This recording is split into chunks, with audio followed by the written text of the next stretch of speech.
Hello friends, today we'll start Standard 11 NCERT based chapter number 7 of physics, and the chapter name is System of Particles and Rotational Motion. And in this chapter today we discuss our topic is introduction. So first we start the introduction, and in introduction we see the in the earlier chapters are we primarily considered the motion of a single particles.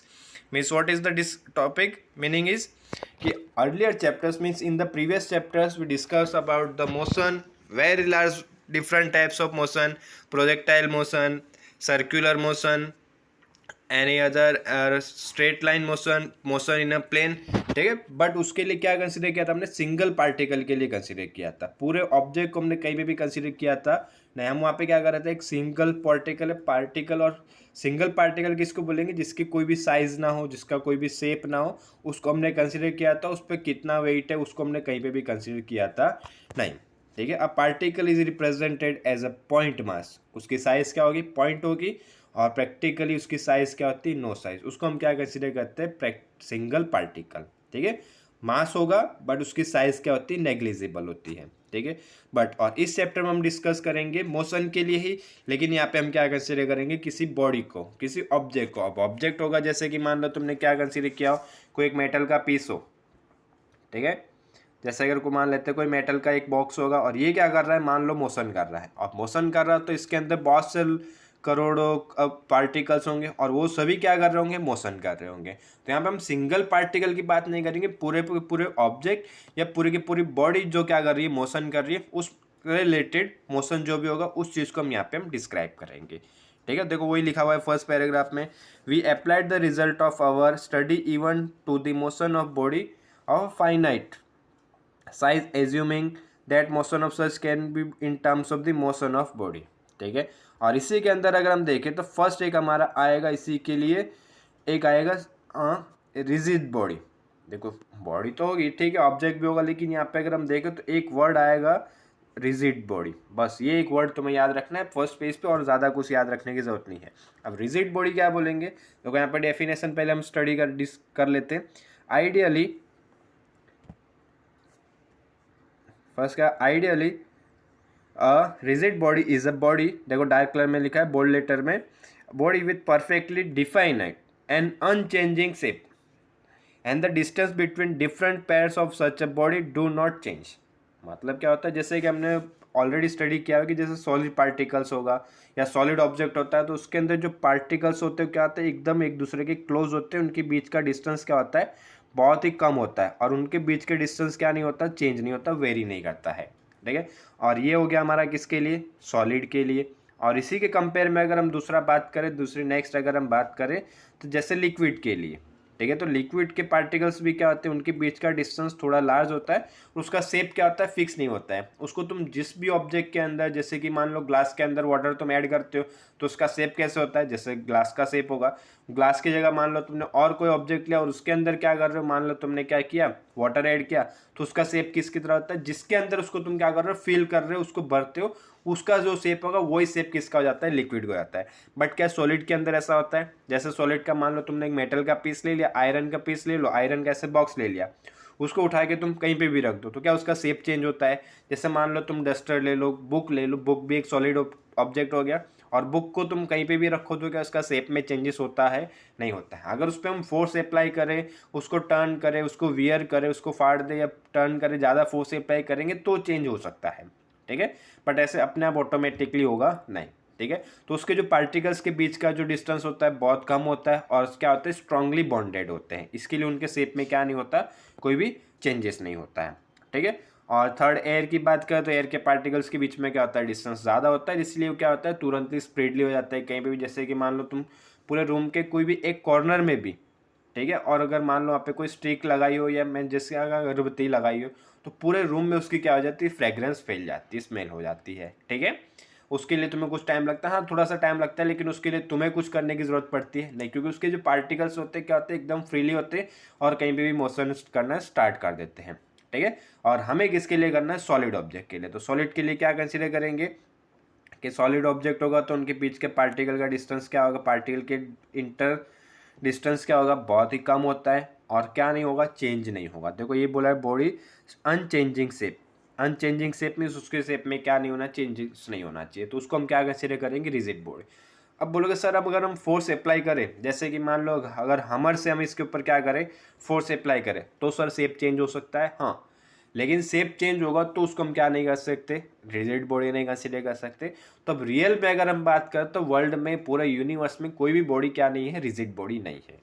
कोई भी object हमारे पास, कोई भी example ऐसा नहीं है जिसको हम क्या बोल सके, रिजिड बॉडी बोल सके, बट एक लिमिट तक बोल सकते हैं। जैसे कि मान लो आयरन का पीस है या मेटल का पीस है, ठीक है, उसको अगर हम हाथ से, हैंड से अगर फोर्स अप्लाई करें तो उसके शेप में कोई चेंजेस हो रहा है, नहीं हो रहा है, ठीक है, तो उसको हम क्या कंसीडर कर सकते हैं, रिजिड बॉडी कंसीडर कर सकते हैं। हाँ, हमर से या मशीनरी से, हैवी मशीनरी से होगी, उससे अगर तुम फोर्स अप्लाई करोगे तो वहाँ पे उसका शेप चेंज हो जाता है, तो उसको रिजिड बॉडी। लेकिन हम अपने फोर्स से, हाथ से, हैंड से अप्लाई कर रहे हैं तो उसके शेप में कोई भी चेंजेस नहीं हो रहा है, तो इसके लिए उसको क्या बोल सकते हैं, रिजिड बॉडी। तो रिजिड बॉडी के लिए सिर्फ ये याद रखना, उसके शेप में कोई चेंजेस नहीं होगा, उसका एरिया फिक्स होगा, उसका वॉल्यूम फिक्स होगा और उसका मास फिक्स होगा, ये सब चीज़ें होंगी, तो उसको हम क्या कंसिडर करेंगे, रिजिड बॉडी। और उनके पार्टिकल के बीच का डिस्टेंस भी क्या नहीं होना चाहिए, चेंज नहीं करना चाहिए, ठीक है। देखो यहाँ पे बोला है, देखो यहाँ पे मैं इसकी, देखो अभी जैसे हमने डिस्कस किया था, यहाँ पे रियल में ऐसी कोई बॉडी नहीं है। देखो इट इज एविडेंट, देखो it is evident from this definition of rigid body that no real body is truly rigid. Means कि रियल में हमारी कोई भी ऐसी बॉडी नहीं है, कोई भी ऑब्जेक्ट ऐसा नहीं जिसको हम रिजिड बोल सके, since real bodies deform under the influence of force. कोई भी बॉडी होगी वो क्या करेगी, रियल बॉडी को, तो उसके ऊपर तुम अगर फोर्स अप्लाई करोगे तो चेंज होगा। हाँ, पर उसका अगर चेंजेस या डिफॉर्मेशन, डिफॉर्मेशन का मतलब होता है उसके शेप में जो भी चेंजेस होता हो, ठीक है। डिफॉर्मेशन का मीन्स होगा उसके शेप में जो भी चेंजेस होता है वो अगर नेग्लिजिबल है, मीन्स की बहुत ही कम है, उसको हम अगर इग्नोर कर सकते हैं, इतना होता है, तो उसको हम किसके अंदर कंसीडर कर सकते हैं, रिजिड बॉडी के अंदर कंसीडर कर सकते हैं, ठीक है। तो ये हो गया हमारा रिजिड बॉडी, ठीक है, ये पहले याद रखना। अब देखो जो भी टॉपिक रहेगा हमारा किससे रिलेटेड रहेगा, रिजिड बॉडी से। तो फर्स्ट टॉपिक की अगर हम बात करें, देखो यहाँ पे फर्स्ट टॉपिक है हमारा, what kind of motion can a rigid body है। मीन्स की रिजिड बॉडी किस टाइप से मोशन करते हैं। अभी तक हमने जो देखा था किसके लिए क्या था, सिंगल पार्टिकल के लिए कर रहे थे, अब हमें किसके लिए, पूरी बॉडी को अगर हमें मोशन करवाना हो तो उसके लिए अगर, ठीक है, उसके देखो। चलो तो नेक्स्ट पेज पे अगर हम आए, देखो तो एक बॉक्स दिया हुआ है। अब देखो यहाँ पे बॉक्स में क्या, इस डायग्राम में क्या बता रहे हैं, उसके लिए अगर हम देखें तो क्या बोला है, ट्रांसलेशनल मोशन, या फिर बोल सकते हो स्लाइडिंग, ठीक है।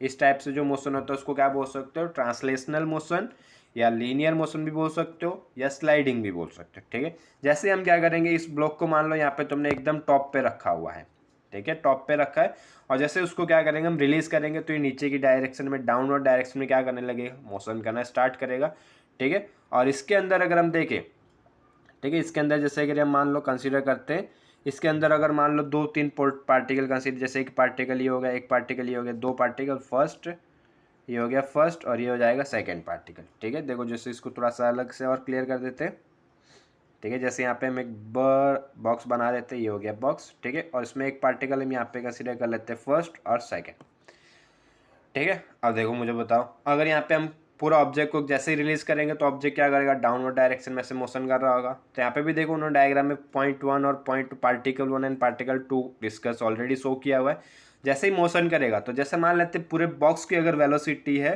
3 मीटर पर सेकेंड, ठीक है, वेलोसिटी है सपोज 3 मीटर पर सेकेंड, मीन्स की 3 मीटर पर सेकेंड की स्पीड से क्या कर रहा है, डाउनवर्ड डायरेक्शन में मोशन कर रहा है। तो इसमें अगर फर्स्ट पार्टिकल की बात करें तो उसकी स्पीड भी कितनी होगी, 3 मीटर पर सेकेंड। सेकेंड पार्टिकल की भी स्पीड की अगर हम बात करें तो क्या होगा, 3 मीटर पर सेकेंड। ऐसा तो नहीं कि फर्स्ट पार्टिकल अलग स्पीड से मोशन कर रहा होगा, सेकेंड पार्टिकल अलग स्पीड से मोशन कर रहा होगा, नहीं। इस ऑब्जेक्ट के अंदर, ब्लॉक के अंदर जितने भी पार्टिकल होंगे, सभी पार्टिकलों की स्पीड क्या होगी, same as it is fix रहेगी, ठीक है। और इसी में अगर हम एग्जांपल में जैसे बात करें, जैसे मान लो हम कार में जा रहे हो, बाइक पे जा रहे हो, तो अगर मान लो कार की स्पीड है 50 किलोमीटर पर आवर, ठीक है, कार की स्पीड है 50 किलोमीटर पर आवर, उसके अंदर हम मान लेते हैं जैसे 4 पर्सन है, देखिए ABCD 4 पर्सन वहाँ पे अंदर सिटिंग है, बैठे हुए हैं, ठीक है। और मान लो कार की स्पीड है 50 किलोमीटर पर आवर, तो फर्स्ट पर्सन की स्पीड भी कितनी होगी, 50 kilometre per hour. Second person की भी स्पीड कितनी होगी 50 kilometre per hour. Third person की भी स्पीड कितनी होगी 50 किलोमीटर पर आवर। और सभी पर्सन की अगर हम बात करें तो फोर्थ ABCD चारों पर्सन की स्पीड कितनी होगी 50 किलोमीटर पर आवर। ऐसा तो नहीं कि एक फर्स्ट A 60 से जा रहा होगा, B 75 से जा रहा होगा, C 30 से जा रहा होगा, ऐसा पॉसिबल है नहीं। जितने भी पार्टिकल होंगे उसके ऑब्जेक्ट के अंदर सभी पार्टिकलों की स्पीड क्या होगी सेम होगी। तो अगर सब उसमें से एक पार्टिकल को भी तुम डिसीजन ले लो, एक पार्टिकल पे भी अगर फोकस करके उसकी स्पीड फाइंड करो तो सबके लिए क्या रहेगी सेम रहेगी। और ये चीज़ उन्होंने यहाँ पे शो की है। ठीक है, इस डायग्राम से वो यही चीज़ एक्सप्लेन करना चाहते हैं। देखो यहाँ पे लिखा हुआ है, देखो translational motion of a block down an inclined plane. Any point like P1 and P2 of the block moves with the same velocity at any instant of time. कोई भी टाइम पे देखोगे तो सबकी वेलोसिटी क्या रहेगी सेम रहेगी। तो इसको भी हम क्या कंसीडर कर सकते हैं, रिजिड बॉडी हो गया। और रिजिड बॉडी इसी को बोलेंगे जिसके पार्टिकल क्या कर रहे होंगे, सभी पार्टिकल सेम स्पीड से मोशन कर रहे हो। और ऐसा तो नहीं इसके मोशन करते करते इसके शेप में क्या हो जाए चेंजेस हो जाए। ठीक है, तो ये चीज़ होगी फर्स्ट। और इसी में अगर हम नेक्स्ट देखें तो एक डायग्राम देखो और दिया होता है, तो इस टाइप के मोशन को हम क्या बोलेंगे प्योर ट्रांसलेशनल मोशन। क्या हो जाएगा, इसको क्या बोलेंगे pure translational motion at any instant of a time every particle of the body has same velocity. बस ये एक पॉइंट याद रखना और कुछ भी याद रखने की जरूरत नहीं है। प्योर ट्रांसलेशनल मोशन किसको बोलेंगे कि जो भी बॉडी होगी उसके अंदर जितने भी पार्टिकल होंगे सभी कोई भी टाइम पे अगर देखो तो सबकी वेलोसिटी क्या होगी सेम होगी। तो इस टाइप से जो मोशन होता है उसको हम क्या बोलेंगे प्योर ट्रांसलेशनल मोशन। ठीक है, और नेक्स्ट अगर हम बात करें तो नेक्स्ट यहाँ पे दिया हुआ है एग्जांपल के लिए, consider now the rolling motion. ठीक है, ये भी हमने ऑलरेडी डिस्कस किया हुआ है। ठीक है, तो नेक्स्ट हमारा यहाँ पे हो जाएगा next consider now the rolling motion of a body. ठीक है, रोलिंग का क्या होता है देखो ये रहा। नेक्स्ट कंसीडर, यहाँ से स्टार्ट कर रहे हैं, consider now the rolling motion of a solid metallic और wooden cylinder down the same incline plane. तो वहाँ पे क्या कर रहा था वो स्लाइड कर रहा था। ठीक है, और यहाँ पे क्या कर रहा है रोल कर रहा है। ठीक है, तो ये चीज़ याद रखना, वहाँ पे स्लाइड कर रहा है तो उसको हम बोलेंगे ट्रांसलेशनल मोशन। और कोई भी चीज़ लुढ़क के या घूम के जा रही हो, रोल करके जा रही हो, तो उस टाइप से जो मोशन होता है उसको हम क्या बोलेंगे रोलिंग मोशन बोलेंगे। ठीक है, अब देखो तो बोलोगे सर यहाँ पे भी सबकी पार्टिकल की वेलोसिटी सेम होगी, सही नहीं। ठीक है, अब देखो यहाँ पे वेलोसिटी कैसे डिफरेंट होगी वो डिस्कस करते हैं हम थोड़ा सा। जैसे इसी डायग्राम को थोड़ा लार्ज करते हैं। जैसे मान लो यहाँ पे फर्स्ट पार्टिकल है सेंटर। ठीक है, और ये अगर मोशन करा तो इसकी पोजीशन क्या होगी फिक्स होगी, ये हमेशा सेंटर में ही रहेगा कि कभी पोजीशन चेंज होगी नहीं। और ये कैसा मोशन कर रहा है एकदम स्ट्रेट मोशन कर रहा होगा, लिनियर मोशन कर रहा होगा। ठीक है, फर्स्ट पॉइंट की सिर्फ बात कर रहा हूँ, फर्स्ट पार्टिकल की। सिर्फ फर्स्ट पार्टिकल को अगर देखेंगे तो जैसे मान लेते हैं स्टार्टिंग में वो यहाँ पे होगा। ठीक है, स्टार्टिंग में यहाँ पे है, फिर यहाँ पे हो गया। ठीक है, ये सेंटर P1 की बात कर रहे हैं, फिर यहाँ पे देखें तो उसकी P1 की पोजीशन में कोई भी चेंजेस हो रहा है नहीं। वो रोटेशनल मोशन भी करेगा नहीं क्योंकि सेंटर फिक्स है। सेंटर क्या कर रहा है स्ट्रेट ऐसे मोशन कर रहा है। ठीक है, तो इसके लिए डिस्टेंस अलग होगा। अब इसी की जगह अगर हम मान लो दूसरा एक कोई पार्टिकल ले लेते हैं जो यहाँ पे ये रहा P3। ठीक है, जहाँ पे जो P3 की अगर हम बात करें तो देखो P3 स्टार्टिंग में अगर रोटेट कर रहा तो यहाँ पे होगा। ठीक है, इस पोजीशन पे था, अभी सेकंड पोजीशन पे यहाँ पे आएगा। और थर्ड अगर थोड़ा और आगे हम बात करें तो P3 यहाँ पे आ सकता है। ठीक है, तो P3 को अगर पूरा मोशन करना तो P3 कैसे मोशन कर रहा है पूरा एक सर्कल मोशन कर रहा है। ठीक है, और P1 क्या कर रहा था एकदम स्ट्रेट मोशन कर रहा था। ठीक है, तो इसको हम क्या नहीं बोलेंगे प्योर ट्रांसलेशनल मोशन नहीं बोलेंगे। यहाँ पे दो चीज़ें हो रही हैं, P1 जो है वो क्या कर रहा है एकदम स्ट्रेट मोशन कर रहा है। ठीक है, P1 जो है यहाँ पे क्या कर रहा है एकदम स्ट्रेट मोशन कर रहा है, और P3 क्या कर रहा है रोलिंग मोशन कर रहा है। ठीक है, और तो दोनों अगर चीज़ें अलग अलग मोशन कर रही तो दोनों की स्पीड भी क्या होगी अलग अलग होगी। ठीक है, तो इस टाइप के मोशन को हम क्या बोलते हैं रोलिंग मोशन। और ये प्योर ट्रांसलेशन मोशन होगा नहीं, और सबकी वेलोसिटी भी क्या होगी डिफरेंट होगी। देखो ये चीज़ यहाँ पे भी लिखी है। ठीक है, बस ये पॉइंट याद रखना। ट्रांसलेशनल मोशन कब बोलेंगे जब सभी ऑब्जेक्ट्स की वेलोसिटी, सभी पार्टिकल्स की वेलोसिटी अगर सेम होती है तो उसको हम बोलेंगे ट्रांसलेशनल मोशन। और ऑब्जेक्ट के अंदर अगर सभी पार्टिकल्स की वेलोसिटी डिफरेंट हो, देखो कुछ की सेम हो सकती है बट सभी की अगर वेलोसिटी सेम नहीं है तो उसको हम क्या बोलेंगे प्योर ट्रांसलेशनल मोशन नहीं बोल सकते, उसको हम क्या बोलेंगे रोटेशनल मोशन या फिर बोल सकते हो रोलिंग मोशन। ठीक है, ये हो गई चीज़। हाँ देखो यहाँ पे रोलिंग मोशन की अगर हम एग्जांपल की बात करते हैं, एक एग्जांपल हमारा हो सकता है क्या, फैन। ठीक है, और फैन में अगर हम देखें तो पूरा फैन रोटेट होता है कभी भी नहीं। उसके लिए क्या होता है, एक ऊपर देखा हो तो ये ऐसा रोड जैसा रहता है, वो क्या रहता है, फिक्स रहता है। और उसके फिक्स पॉइंट के रिस्पेक्ट में क्या होता है, पूरा का पूरा व्हील या पूरा फैन क्या करता है, रोटेट करता है। जो फिक्स होता है उस फिक्स पॉइंट को अगर हम बात करें तो उस फिक्स पॉइंट को हम बोलते हैं एक्सिस ऑफ रोटेशन। देखो ये वर्ड याद रखना है बस।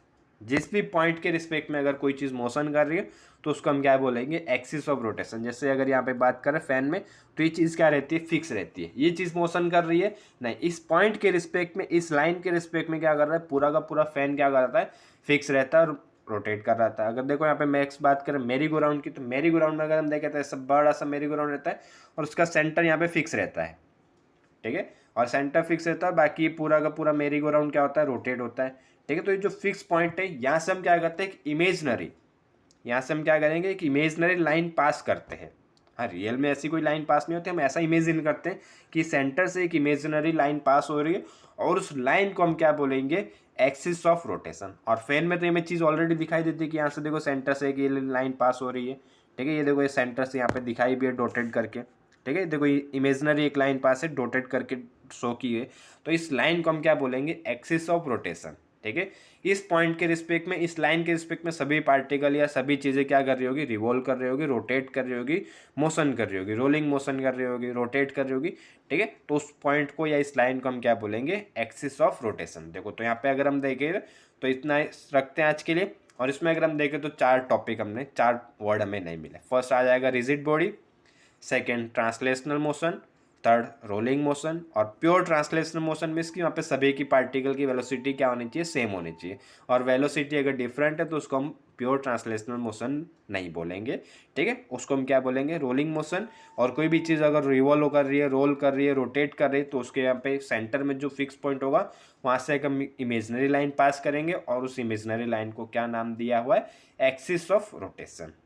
ठीक है, इतनी चीज़ें याद रखनी है। ओके, देखो यहाँ पे भी कर सकते हैं। एक और एग्जांपल दिया पोर्टर्स व्हील के लिए, उसके लिए भी अगर देखो तो उसका सेंटर फिक्स रहता है, बाकी सब चीज़ें रिवॉल्व करती है लेकिन उसके सेंटर से एक इमेजनरी लाइन पास कर सकते हो। ठीक है, देखो इतनी चीज़। या फिर यहाँ पे देखो इसके लिए भी कर सकते हो, स्पिनिंग टॉप के लिए। स्पिनिंग टॉप का जो सेंटर होता है तो वहाँ पे सेंटर देखा हो तो एकदम फिक्स एक ही जगह पे रोटेट होता रहता है। ठीक है, तो वहाँ से भी एक लाइन पास कर सकते हो। अगर वो थोड़ा सा टर्न होता है तो उसकी एक्सिस ऑफ रोटेशन भी क्या हो सकती है, टर्न हो सकती है। ठीक है, ये थोड़ा हम कल नेक्स्ट लेक्चर में डिस्कस करेंगे। ओके।